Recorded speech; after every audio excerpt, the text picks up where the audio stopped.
I looked around and saw that not only my friends and family, but also my colleagues were dealing with incredible amounts of stress, and feeling badly has sort of become the norm.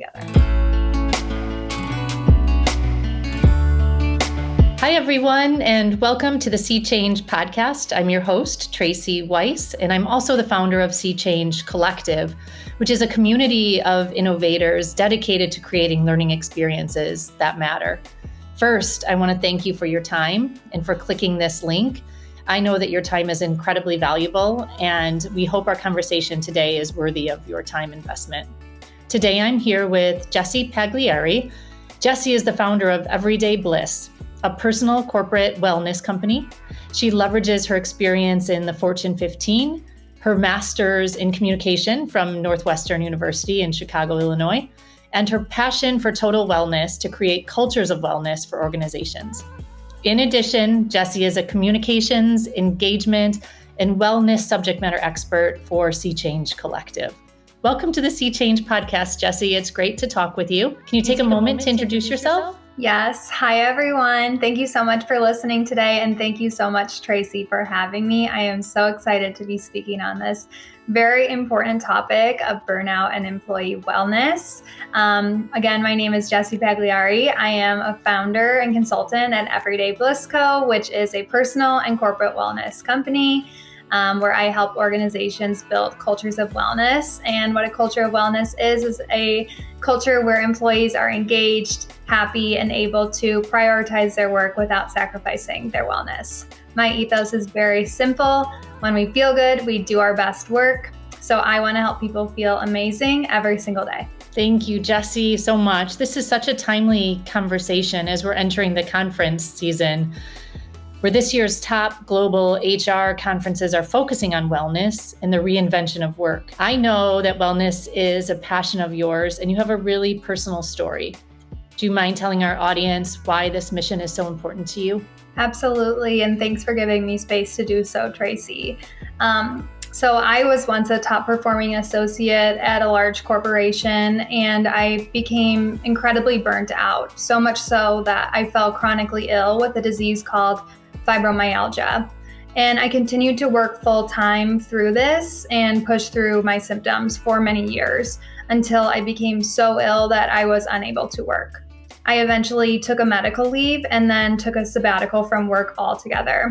And during that sabbatical, my doctor told me that I would never work full time again, and I believed her.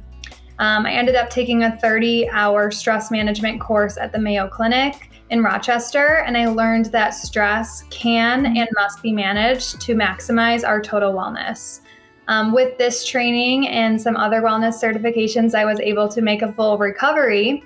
And when I did, I looked around and saw that not only my friends and family, but also my colleagues were dealing with incredible amounts of stress, and feeling badly has sort of become the norm. So I was really wanting to change that, and that's my goal here with Everyday Bliss.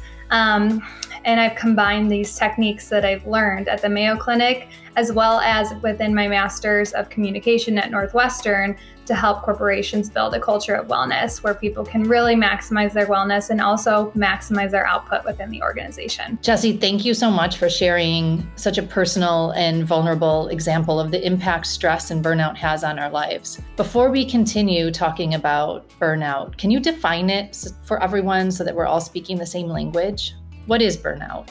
Absolutely. So when I think about burnout, I kind of categorize it into three categories, which is what does it look like, what does it feel like, and what does it act like?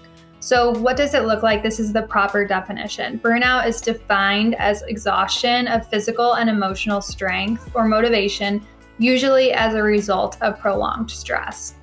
What does it feel like? These are your classic symptoms of burnout. Some of these include depletion or exhaustion, negative feelings, mental distance, or cynicism about your job or role that previously did not exist before. Reduced professional efficiency. So this is making more errors in places where you wouldn't usually make errors, or forgetfulness. And then finally, diminished desire to learn and grow. And this is because the employees who are experiencing burnout are using most of their energy to survive and make it through the day. So it's very difficult to develop and plan for the future. And then finally, what does it act like? So burned out employees are 23% more likely to take a trip to the emergency room.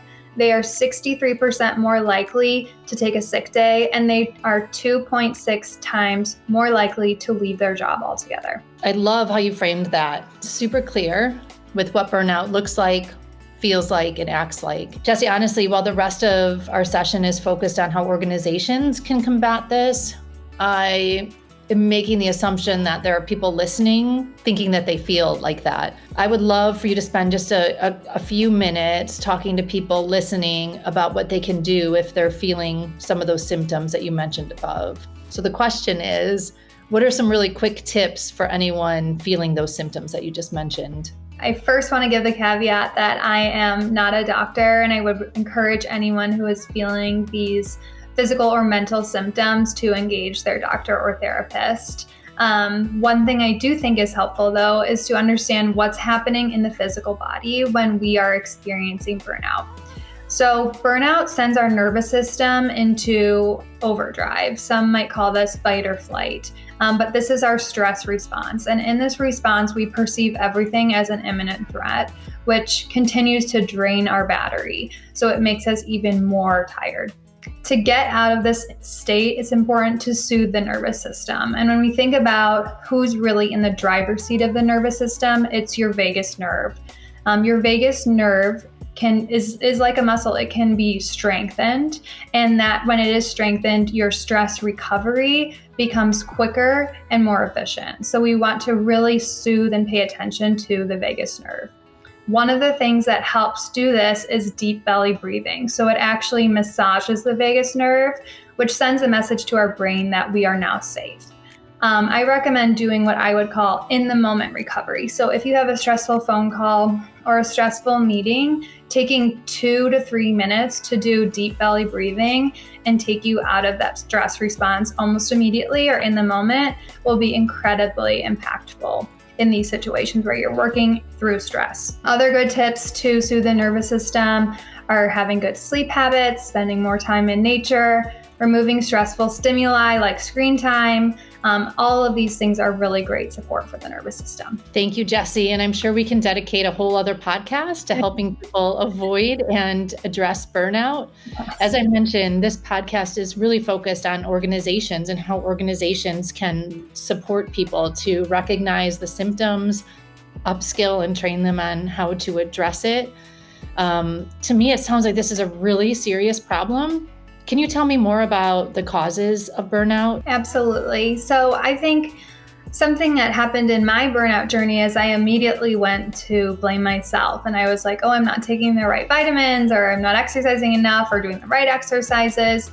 And the study done by Gallup is very helpful in understanding what the actual causes of burnout are. And they've narrowed it down to 5 key causes of burnout, which are unfair treatment at work, unmanageable workload, unclear communication from managers, lack of manager support, and unreasonable time pressure. So that could be hours work in a workday or timelines as well.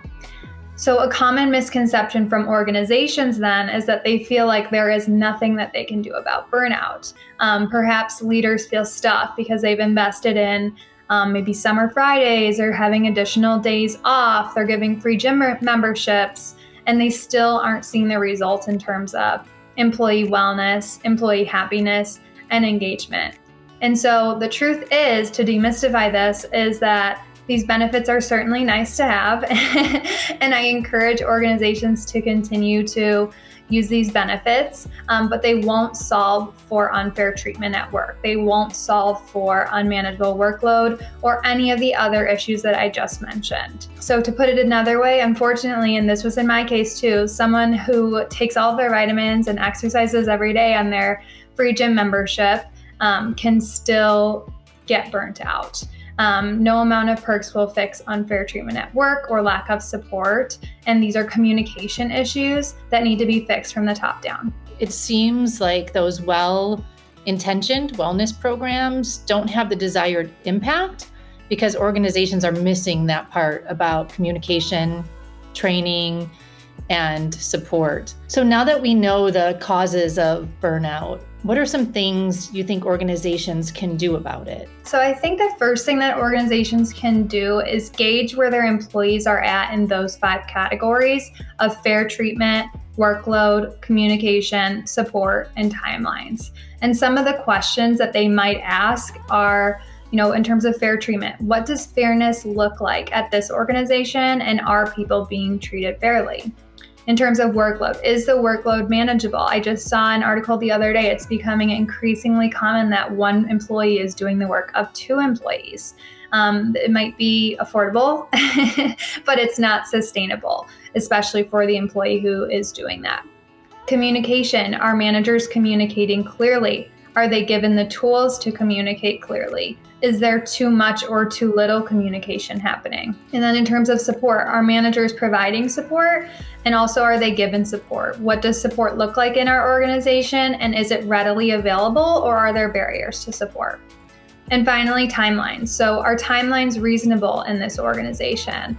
When I hear the words fire drill and this is an emergency over and over again, that's when it's no longer an emergency. And this is sort of the personality of the organization, which is something that leaders should look at. Many organizations have had success creating a shadow board or a group of individuals across teams and across roles and different levels within the organization who have a better understanding of what is happening at all levels in the organization, and they can provide feedback to leadership and gaining some insight on these 5 categories. I've been hearing more about shadow boards lately, and I really believe in the value that they provide to the organization and to the associates that are on that shadow board.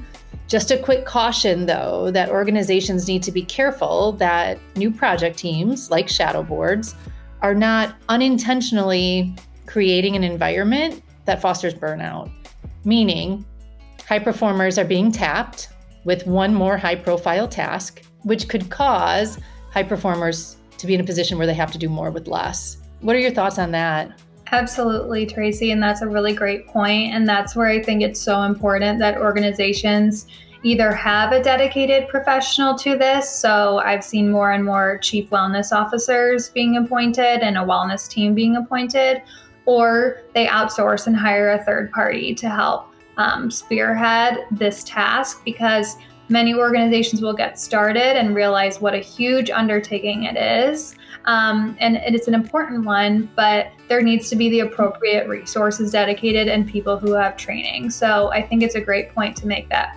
whenever you're using a shadow board, there should be a start date and an end date. There should be a specific task that they should have at hand. And as other tasks maybe start falling into this shadow board's role, it's important to set boundaries there. And then most importantly, do they have the space? Like, do they have the mental space? Do they have the space within their workload to be able to administer this? And if they don't, that's okay. There should be no repercussions for that. Jessie, I know how hard it is for people to speak up, especially about mental and physical health issues at work. What are some things organizations can do to foster that speak up culture, or to help people speak up if they're experiencing issues in this area? Establishing a common language is so important, because experiencing burnout, especially for the first time, can be very confusing to an associate. These are often extremely high-performing individuals who don't have the tools to first recognize what's happening in their physical body, and then don't have the proper language to advocate for themselves. Some things that they might say as they're experiencing these first signs of burnout are typically going to be towards blaming themselves. So they might say things like, I'm being lazy, or why am I being lazy? I'm making more mistakes than usual. I don't know why I'm making these mistakes. I have no drive, or I don't know why I don't have any drive anymore. And they might have resistance to speaking up altogether. So they might not say any of this because they might fear being labeled as a complainer or something else that is not part of their brand. And so, to be clear, there's absolutely zero evidence relating laziness and burnout. Actually, if you don't care at all about your work, you're probably least likely to be burnt out. So if you are currently feeling burnout, I just want to assure you it's not because you are lazy. It is not because you are not a hard worker. This is truly a communications issue. And the more we write off our symptoms as laziness or tiredness, the more we will continue to try to push through and then send ourselves into a deeper state of burnout. So this is why establishing a common language to help employees first recognize what's happening in their bodies and then also advocate for themselves without having to give up their privacy is so important. When I think about what a common language is, maybe you're watching the NBA finals or another sports game and you can see the coach call a play and everyone on the team immediately knows exactly what to do. It's practiced and they each have an individual role in this play. That's what common language can do, where someone can voice their concern about what's happening, but they also don't have to reveal every single symptom that they're experiencing. And it triggers that immediate response to get the support that they need. So this helps people speak up safely without fear of retaliation. It gives them some trust, support, and autonomy in their building of their go forward plan. And then they get the support that they need, no questions asked or without having to go into detail about their symptoms. What you just said is incredibly powerful. And I love your framing of this being a communication issue. I also believe it's a training and development issue and one that the global HR and learning and development community needs to quickly lean into. We've been doing some work with Moth and Flame in partnership with organizations like the National Urban League and SHRM. And together, we're building a library of VR experiences for managers, giving them hands-on practice and real-time feedback on things like leveraging emotional intelligence skills to embrace potentially polarizing discussions, and also creating an environment of psychological safety, which I know you'll talk about in a little bit, where employees are safe to speak up. So I believe the HR community is getting better at this, and I think we're getting better at talking about mental and emotional health, but we still have so much more room to learn. Speaking of community, who do you think is most affected by burnout in the workplace? I am really proud of everyone who's doing work in this space because it is so important. And I think the numbers really lend to how important it is, which is that according to Gallup, 8 in 10 workers are experiencing burnout some or all days. So this is just about 80% of the workforce who is affected by burnout. When we think about burnout, there's also different levels of burnout. So you can be burnt out, like they said, some days and feel great other days, and then other employees are burnt out all days. When we think about the groups who are more seriously burnt out, women, parents, managers, and diverse groups are more likely to be burnt out. Let's take a look at women. About 34% of women are currently experiencing burnout versus 26% of men. And this burnout gender gap has more than doubled since 2019. If you're wondering if women in your organization are feeling this way, consider a recent Deloitte study that says only about 5% of women self-identify as working for companies where they feel supported, protected, and given opportunities to advance their careers. So women are definitely a group that are affected. I will say there is competing research, however, though, that men are equally affected by burnout and they're less likely to voice what they're experiencing with burnout. So just because someone isn't saying they're burnt out or not speaking up about burnout doesn't mean that they are not burnt out. Parents are another group that are adversely affected. You may have heard of the double shift or you're living it, Tracy, but it's when you are working at work and then you're working when you get home to help get family tasks done. And this is especially impactful during the pandemic, having new responsibilities like remote learning and et cetera. So parents are more likely to burn out as well. Managers are another group that are seeing burnout. About 35% of managers, according to Gallup, are burnt out. This is interesting because managers are also most able to stop and prevent burnout within the organization. So it's critical to get managers the support that they need so they can help stop the spread of burnout. And then lastly, diverse groups are also most likely to be affected. Black, Indigenous, people of color, and LGBTQ plus groups more than others, with Black women being the most adversely affected by burnout. we're seeing an uptick in sabbaticals and sick leave due to burnout in general, but especially within these groups. So if you're thinking, that sounds like everyone is affected, and the groups that we are really trying to support are the most affected, that's probably about right. Most people are experiencing burnout, and I think that's why it's such a big problem, is because organizations simply don't know where to begin or how to begin. And so this issue might get deprioritized because it feels like such a big issue. Yeah, those are such powerful statistics, Jessie, and they span across a wide population. The good news is that organizations can partner with you and Sea Change Collective to start moving the dial on this. It's, as you said, this is affecting so many people, and organizations need to step into it and start making a difference. And there's going to be a good return on that investment. So I'm curious, from a data perspective, what is this actually costing organizations? Or in other words, why should organizations prioritize and invest in burnout? I bucketed the costs of not dealing with burnout into 4 different buckets, which are the cost of attrition, the cost of disengagement, the cost of replacement, and then the opportunity cost. So the first one being cost of attrition. Speaking of diverse groups, many large companies have made pledges to hire diverse talent and increase representation, which is great. What these companies are now facing is attrition. I think it's important that when a company makes a commitment to hire diverse talent, they also must make in lockstep a commitment to support this talent and create an environment where they are treated fairly and represented fairly, and create a space where they can not just survive, but thrive. Another group is Gen Z and millennials. They now make up 50% of our workforce, and we are seeing huge turnover rates within these groups. Consider that a recent study found that both generations are citing a culture that supports their personal wellness as their number one priority when looking for a new role. So the cost of attrition is something that organizations should look at when they're looking at how much to invest in burnout. Next is the cost of disengagement.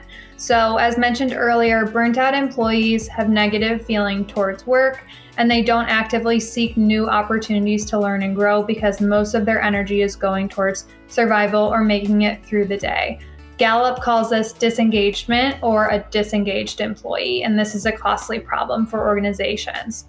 Gallup estimates that employees who are not engaged at work are costing the equivalent of about 18% of their annual salary. Globally, about 67% of the workforce is not engaged, according to Gallup. In a company of 10,000 employees with the average salary of $50,000, if it's costing 18% of their salary to be disengaged, it's costing an organization about $60 million annually, which is pretty significant. I'd say that's an underestimate, right? Think about these large global organizations and the organizations that we're working with. We're talking about way more than 10,000 employees at salaries higher than 50,000. So that cost is huge. Yeah, and the cost of replacement is another one that is also continues to grow. Right now, we're seeing the cost of replacement or replacing an employee who leaves due to burnout or stress range from about half of their salary to 2 times their annual salary. Of course, this varies by organization. However, due to the Great Resignation, analysts at the Department of Labor are calling this the greatest job seekers market of all time. So people who are feeling burnt out are motivated to leave for an organization that respects their well-being and doesn't have them sacrifice their wellness for their work. The last bucket is opportunity costs. So burnout or disengaged employees are not synonymous with low talent employees. In fact, sometimes your most talented employees are dealing with burnout. And consider that these employees who are highly talented but also burn out are 2.6 times more likely to leave. So the opportunity cost is losing that great talent, but then also losing their projected contributions into the future.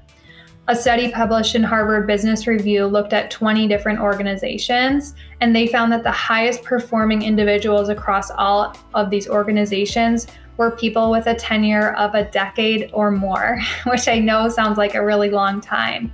But these people were more likely to be engaged and more likely to be contributing at a really high level as well. So if you have very few employees who are staying a decade or more, or maybe your average tenure is 2 years, 3 years, I think it's important to consider why this might be happening and potentially look at burnout. Jessie, again, super powerful data that I'm really hopeful that organizations will listen to. It's showing just how much burnout is costing them. And I guess I shouldn't be shocked that 67% of the workforce is disengaged, but I still am. That's a frightening number. And I've been involved with some engagement programs in the past, and I know the effort that organizations put on engagement, and that number is staggering. To kind of go back to what you were saying, I've heard the saying, there was a war for talent and the talent won. What I see is, to stay competitive and draw top talent, organizations need to step into some of these difficult conversations and start making some big changes.